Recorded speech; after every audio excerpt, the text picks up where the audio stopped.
자, 25년부터 31년, 7년간 믿음의 형제 자매들은 자신 안에 그리스도라는 하나님의 생명에서 결코 떠나지 아니하므로 자신의 생명을 지켜야 합니다. 마지막 때 믿음을 지키는 일은 그리스도라는 하나님의 생명에서 떠나지 않는 거예요. 빌라델피아 교회에 주님이 말씀하시잖아요. 내게 준 면류관을 빼앗기지 않도록 힘써 지켜라. 종교 바벨론은 28년에 지구적으로 나타나며 수많은 바벨로니안들이 루시포니안들이 자신의 사욕을 쫓아서 하나님의 이름을 부르는 교회 세상이 됩니다. 마귀는 우리 안에서 그리스도라는 생명을 빼앗기 위해 우리로 하여금 스스로 포기하도록 안과 밖으로 역사하고, 이는 거짓과 속임과 미혹이 오늘날 유력하다라는 사람들, 이 방송 보면은 마이크 잡고 말하는 사람들 있잖아요. 이러한 사람들을 타고 발생합니다. 뒤틀리고 망가진 경건의 모습은 모순적인 입술과 위선적인 삶의 자태를 드러내면서 마귀, 뱀과 연대한 교회상으로 드러납니다. 창세전에 감추어진 하나님의 비밀 그리스도라는 유일무이한 터가 없이 그 이후에 세워진 공적들은, 이 경건의 모양들은 심판하시는 불에 의하여 타버리며 아무것도 아닌 것들로 취급받습니다. 지상교회들과 성도들은 그리스도가 아닌 것들, 다르게 말하면 생명나무 열매들이 아닌 것으로부터, 특히 선과 악을 알게 하는 지식의 나무 열매로부터 자신을 사활적으로 지켜야 돼요. 선과 악을 아는 지식의 나무 열매는 우리 두뇌 능력에서 나와요. 오직 그리스도를 따르는 십자가의 길에서, 그리고 그리스도 안에서만 평강이 있고 안전이 있고 참이 있습니다. 주 예수 그리스도의 이름이 우리 할렐루야 영광교회를 지켜주시도록 지금부터는 힘써 기도해야 돼요. 우리가 요한계시록에서 보면은 그 미카엘과 그 다음에 용과의 전쟁, 이것은 이미 일어난 사건이 아니라 이제 나타날 사건이에요. 유다서는 망가진 경건, 다시 일어나는 재생 로마 제국, 이 저그리스도 제국 아래 종교 바벨로니안들의 경거를 세 가지 모습으로 경고합니다. 우리가 1장 1절을 보면 야고보의 형제 유다는 자신을 예수 그리스도의 종, 자신을 반드 서번트로 드러내면서 마지막 날들 가운데 보배로운 믿음의 도, 하나님의 말씀을 받은 동료들에게 주님의 경고 메시지를 바랍니다. 그는 자신 안에 그리스도라는 생명이 빛으로 드러나면서 그리스도를 따르는 제자도 신앙으로 자신의 세대가 직면한 영적 문제들에 답하고 있습니다. 유다서의 메시지는 망가진 경건의 실상이 무엇이고 그 배후의 영적 세력에 대한 전투 의지를 벼립니다. 그리스도라는 생명으로부터 떠나게 하는 교훈들과 만연한 타락상을 심히 유다서는 경계합니다. 오늘날 지상교회들과 성도들은 본문 3절이 증거하는 바 성도에게 단번에 주신 믿음의 도를 위하여 힘써 싸워야 한다는 거예요. 싸우지 않는 자는 자신의 생명을 지키지 못해요. 우리는 중립지대에 있지 않아요. 마귀가 틈탈 수 있는 문을 닫아야만 그리스도라는 생명의 문이 나에게 활짝 열려지는 거예요. 그리고 그리스도인들은 고정식 성소에 가만히 앉아서 예배드리는 자들이 아니라 나사렛 예수 그리스도가 나의 주여 하나님이심을 공적으로 세상에 드러내는 하나님 나라 전사들이라는 거예요. 하나님을 경외하는 자들, 하나님께서 선택하신 그릇들은 믿음의 선한 싸움과 영적 전쟁을 벌이는 그리스도의 군사입니다. 유다는 하나님의 대의로 영적 전쟁, 믿음의 선한 싸움을 위하여 징집령을 받은 하나님의 그릇입니다. 그는 이단 사상과 거짓 가르침이 4절에서 방탕한 삶의 궤적과 주 예수 그리스도를 부인하는 현실을 낳는다고 경고합니다. 이는 가만히 들어온 사람 몇이 있음이라 그들은 옛적부터 이 판결을 받기로 미리 기록된 자니 경건하지 아니하여 우리 하나님의 은혜를 도리어 방탕한 것으로 바꾸고 홀로 하나이신 주제 곧 우리 주 예수 그리스도를 부인하는 자니라. 유다는 특히 망가진 경건을 유다서에서 자세하게 증거하면서 이런 자들의 동선과 삶의 궤적이 구약의 배도 사건들과 마귀와 연계되어 있음을 밝힙니다. 유다는 믿음의 동료들에게 자신을 스스로 지켜야 한다라고 말하는데, 이는 성령 안에서 스스로 영적 직립보행이 가능한 경건의 사람이 되어야 한다라는 말이에요. 생명을 지키기 위해서 싸우지 않는 한 생명을 빼앗겨요. 마귀는 그리스도의 생명을 빼앗기 위해서 모든 일을 다 해요. 심지어 가족들을 통해서도 미혹으로 역사해요. 유다가 규정하는 성도는 1절 봐보세요. 하나님의 지키심을 받은 자들이지만 21절을 보면 성도는 하나님의 사랑 안에서 자신을 지키는 자들이라는 거예요. 마귀와 그의 준동하는 세력들과의 전쟁에서 성도들은 전투적이며 담대한 신앙으로 무장해야 합니다. 그래서 첫 번째 뭐 하냐? 항상 성령 안에서 기도하면서 주의 말씀을 읊조리는 거예요. 자, 성도의 신앙은 혼돈과 미혹, 무지와 영적 어두움 가운데서 20절, 21절로 분명한 경건의 동선을 나타냅니다. 사랑하는 자들아, 너희는 너희의 지극히 거룩한 믿음 위에 자신을 세우며 성령으로 기도하며 하나님의 사랑 안에서 자신을 지키며 영생에 이르도록 우리 주 예수 그리스도의 긍휼을 기다리라. 유다는 하나님의 지키심을 받은 자들 동시에 하나님의 사랑 안에서 자신을 망가진 경건의 삶으로부터 지키려는 성도들에게 24절에서 약속을 합니다. 능히 너희를 보호하사 거침이 없게 하시고 너희로 그 영광 앞에 흠이 없이 기쁨으로 서게 하신다. 주 예수 그리스도가 함께 거하심을 강조합니다. 그리스도는 우리 안에 생명으로 발화가 되면, 약속의 씨가 발화가 되면, 생명이 드러나기 시작하면 그리스도는 내 안에서 그리스도가 끝까지 하시고자 하는 일을 온전히 이루세요.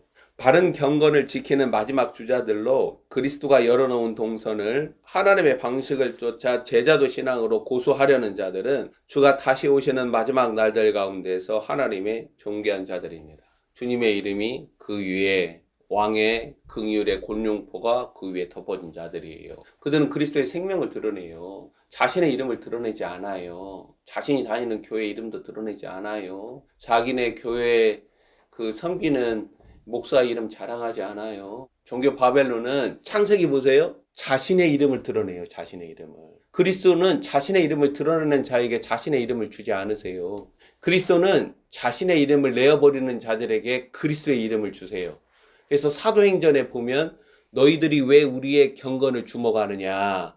내 안에 있느니 주 예수 그리스도의 이름이 드러나는 거예요. 사도들이라는 하나님의 그릇 안에서 드러나는 것은 사도들의 이름이 아니에요. 고린도전서 1장 2장 봐보세요. 바울이나 아볼로나 아니다. 우리는 우리 자신의 이름을 드러내지 않는다. 우리 안에 주 예수 그리스도의 이름만 드러나는 거예요. 그게 성도들이고 참된 교회라는 거예요. 이 지상교회 종교 바벨론으로 다 무너져요. 하나님의 가족, 하나님 아버지가 원하는 거죠. 어린 양의 신부, 하나님의 아들이신 우리 주 예수 그리스도가 원하는 거죠. 하나님이 거하시는 성전, 성령이 우리에게 원하시는 거죠. 주 하나님의 강력한 보호와 권능 아래 묶여 있음을 의심 없이 이 삼위일체 하나님이 우리 안에서 증거한다라는 거예요. 그러니까 무엇으로 나를 보호하기보다 주 예수 그리스도의 이름으로 우리를 보호해달라고 아침 저녁으로 기도하라는 거예요. 하나님의 백성들의 현재적인 일상의 삶의 이야기는 마치 매일 방주만 짓는 노아 가족들의 삶처럼 밋밋하게 들려지는 불쌍한 이야기가 아닙니다. 보이지 아니하는 영적 세력들의 각축전과 전쟁에 바로 잇대어 있는 치열한 삶 자체라는 거예요. 마귀는 그리스도의 생명이 있는 자들을 죽이려 합니다. 하나님은 알곡과 쭉정이를 나누세요. 쭉정이는 걷어서 다 태우세요. 알곡은 그 한 알이라도 떨어지지 않도록 하나님이 다 보호하세요. 마지막 날들 가운데 묶여있는 지상교회들과 성도들이 있는 그대로 드러내는 경건의 행태와 동선은 하늘에서 일어나는 영적 세력들의 가축전인 작은 축소판처럼 나타납니다. 9절 말씀 한번 보세요. 천사장 미카엘이 모세의 시체에 관하여 마귀와 다투어 변론할 때에 감히 비방하는 판결을 내리지 못하고 다만 말하되 주께서 너를 꾸짖으시기를 원하노라 하였거늘. 여기서 주께서 마귀를 꾸짖는다라는 것은 마귀의 권위를 깨트린다라는 거예요. 지금 미가엘하고 마귀가 뭘 가지고 싸워요? 모세의 시체와 가지고도 싸운다는 거예요. 하물며 살아있는 하나님의 백성들, 그 안에 그리스도의 생명이 있는 자들과는 우리가 상상할 수 없을 정도로 달려드는 거예요. 얘를 죽이지 않는 한 끝까지 살아서 우리에게 달려드는 거예요. 모세의 죽음, 모세의 시체, 그 몸에 관하여 마귀와 천사장 미카엘의 다툼은 상징적으로 소소하게 일어나는 일상적인 성도들의 이야기나 행하는 동선이 어떻게 보이지 아니하는 세력들과 연계되어서 그 심각성을 드러내는가를 알게 해준다라는 거예요. 그러니까 내 입술의 말 하나가 참으로 중요하고 내가 어떤 선택을 하며 어떤 길을 걷느냐, 그게 참으로 중요한 거예요. 마지막 때 땅의 현실에서 바른 경건의 길을 걸어가는 성도들이 참으로 중요합니다. 이 성도들의 숫자가 대한민국에 몇 명 있냐 그거예요. 그래야 대한민국의 앞날이 하나님의 보호 가운데 있어요. 하나님의 대의를 짊어질 수 있어요. 이 성도의 숫자가 줄어들면 안 돼요. 자, 이들은 24절의 증거를 따라 하나님의 권능과 대담함에 사로잡혀 있습니다. 참되고 의로운 길을 하나님의 방식으로 걷는 자들에게서 하나님의 권능과 역사, 심판과 구원이 발화된다라는 거예요.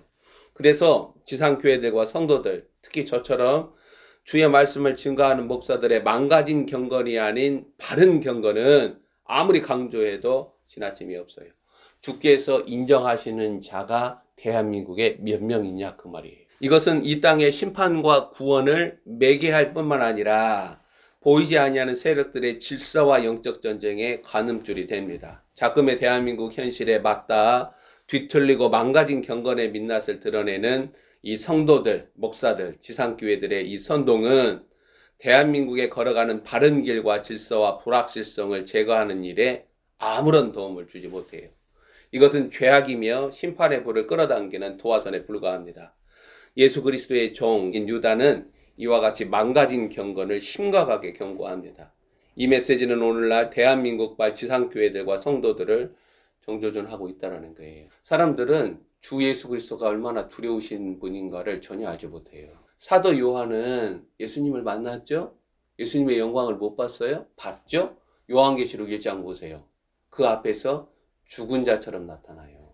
오늘날 지상교회는 하나님의 영광을 전혀 몰라요. 뭐냐? 그리스도를 아는 그 지혜와 지식을 잃어가고 있다는 거예요. 망가진 경건, 의와 성결과 거룩의 길과는 무관하며 구원으로 스스로 말하는 십자가의 길과 하나님의 방식을 깡그리 무시하는 입술의 말들과 발의 동서는 방탕과 자유방임적 부도덕으로 굴러떨어진 죄악을 드러낼 뿐 신앙이라고 말하지 않아요.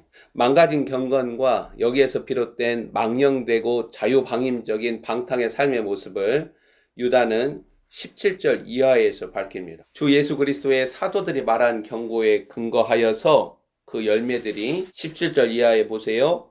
정욕과 기롱, 분열과 육에 속한 부도덕 삶으로 나타납니다. 17절부터 19절 말씀 읽어봅시다. 사랑하는 자들아, 너희는 우리 주 예수 그리스도의 사도들이 미리 한 말을 기억하라. 사도들과 예언자들을 통해 발하신 그리스도의 말씀이 척도라는 거예요. 그들이 너희에게 말하기를 마지막 때에 자기의 경건하지 않은 정욕대로 행하며 조롱하는 자들이 있으리라 하였나니 이 사람들은 분열을 일으키는 자며 육에 속한 자며 성령이 없는 자라. 종교 바벨론에서는 주 예수 그리스도의 다시 오심을 말하지 않아요. 망가진 경건을 가지고 믿음의 동료들 가운데서 멸망과 심판을 낳은 자들은 본문 4절을 아까 우리가 읽었죠. 가만히 들어온 자이고 본문 8절을 보면 꿈꾸는 자들로 표현이 됩니다. 그래서 꿈에서 내가 뭘 봤다. 보는 거 중요합니다. 그러나 반드시 하나님의 음성을 들어야 돼요. 골로새서에서 경고를 하는 거예요. 그 본 것을 의지하여서 이렇게 말로 막 쏟아내는 거예요. 유튜브 영상 만들어가지고. 사도 바울은 머리이신 그리스도를 붙들어라. 주님께서 자신의 메시지를 반드시 음성을 발해서 말씀하세요. 자, 유다는 이들을 소돔과 고모라 심판의 반열에 있는 자들, 이성 없는 짐승 같은 본능으로 가인의 길에 포섭이 되고 고라의 패역한 길에 묶여 있고 거짓 예언자 발람의 어그러진 길에서 멸망받는 자들로 분류하고 있습니다. 자, 이 사람들은 주저하지 않고 교회 안으로 들어와요. 목사로 나타나고 장로로 나타나고 권사로 나타나고 집사로 나타나고 둘도 없는 나의 친구 성도로 나타나고 순진하게 신천지나 안상홍이나 여호와 증인 이거 말하는 거 아니에요. 이들은 능숙한 음녀들이에요. 경건의 등고선을 상향 조정하면서 제자도 신앙을 걷는 경건한 자들의 생각과 마음에 과감하게 침투하는 자들이에요. 부끄러워하지도 아니할 뿐만 아니라 두려워하지도 않아요. 그래서 악인들은 하나님의 은총을 입어도 의를 배우지 못하기 때문에 심판받아서 멸망받는 거예요. 죄인들이랑 차이가 있어요. 죄인들은 하나님의 의를 배워요. 그래서 하나님이 사랑하신다라는 표현을 쓰는 거예요. 친분과 교제와 경건으로 들어와서 본문 16절의 증거대로 이 사람들은 원망하는 자며 불만을 토하는 자며 그 정욕대로 행하는 자라 그 입으로 자랑하는 말을 하며 이익을 위하여 아첨한다. 이들은 마땅히 성도라면 목사라면 걸어야 할 방식과 도리와는 전혀 다른 방식과 길을 걸으면서 믿는 동료들과의 시간과 공간을 점유한다라는 거예요. 12절 말씀 보세요. 그들은 기탄 없이 너희와 함께 먹으니 뭐예요? 예배 끝나고 같이 식사하는 거예요. 여전도에 모이고 남전도에 모이고 장로에 같이 모이고 당에 모이고 너희의 애찬에 암초요 자기 몸만 기르는 목자요 목사들 가운데 있다라는 거예요. 이 마지막 때는 거짓 목자 참 목자를 분별하지 못한다면 그것 자체가 준비되지 못한 거예요. 성도들이 바람에 불려가는 물 없는 구름이요 죽고 또 죽어 뿌리까지 뽑힌 열매 없는 가을나무다. 이러한 자들을 경계하라고 유다는 증거하고 있습니다. 오늘날 목사들 성도들이 주구장창 말하는 하나님의 은혜는 세상 나라의 삶과 다른 하나님 나라 삶을 나아요. 그리스도의 신적 본성과 그리스도의 형상과 상관없이 하나님의 은혜를 세교거리나 자유방위적 삶으로 전환시키는 자들은 모두 거짓 목자들, 거짓 교사들, 거짓 성도들이에요. 그 인격과 삶이 하나님의 은혜와 거룩한 진리를 되돌리기보다는 자신의 정욕과 욕망, 이기심과 사상과 이대 오르기를 채우기에 불경건과 모든 경건하지 않은 행동과 언어, 질서와 문화를 만드는 자들은 하나님의 심판을 자초하는 자들입니다. 만약 성도라면 시간과 공간을 함께 점유하면서 유사경건, 사이비 경건으로 다가서는 이와 같은 불법의 무리들을 향해 반드시 믿음의 도를 위하여 힘써 싸워라. 공세성을 드러내야 한다는 거예요. 자, 수많은 길들 가운데 주님께서 성도로 하여금 걷게 하신 친히 보여주신 길은 딱 하나예요. 그게 뭐예요? 십자가의 길이에요. 주님은 십자가라는 비밀로 이 마지막 때 그리스도의 신부들을 낳고 십자가라는 길로 그 성도들로 하여금 하나님 앞에서 마땅히 살아야 할 삶의 경건들을 말씀하세요. 주가 다시 오시는 마지막 날들 가운데서 지상교회들과 성도들이 깨어있다라는 것은 나라와 민족과 세대들이 바르게 걸어가야 할 역사의 진로와 방향을 읽는 영적 안목이 있다라는 말이에요. 25절로 채워져 있는 이 메시지에 이 혼돈과 또 무지와 혼란 가운데서 바른 길을 가고자 하는 성도들은 자기 관대나 자기 함정에서 벗어나 진리의 거울로 자신을 솔직하게 들여다보면서 자신의 망가진 경건을 바르게 추스려야 돼요. 지금부터는 거짓과 속임과 미혹의 영들이 유력하다라는 자들이요. 이들을 타고서 역사할 때 믿음의 도를 위하여 힘써 싸우는 신앙의 공세성을 지녀야 합니다. 대한민국은 주님의 중간 심판적 화마를 통해서 양의 국가, 피난처 국가로 거듭나는 것이지 사상과 이대에 오르기와 이념의 전쟁터가 되는 게 아니라는 거예요. 거기에서 벗어나야 돼요. 마귀는 지난 2000년 이상 지상교회를 아주 효과적으로 다뤄왔어요. 정신 차리고 우리 주 예수 그리스도 십자가 앞으로 나아가는 거예요.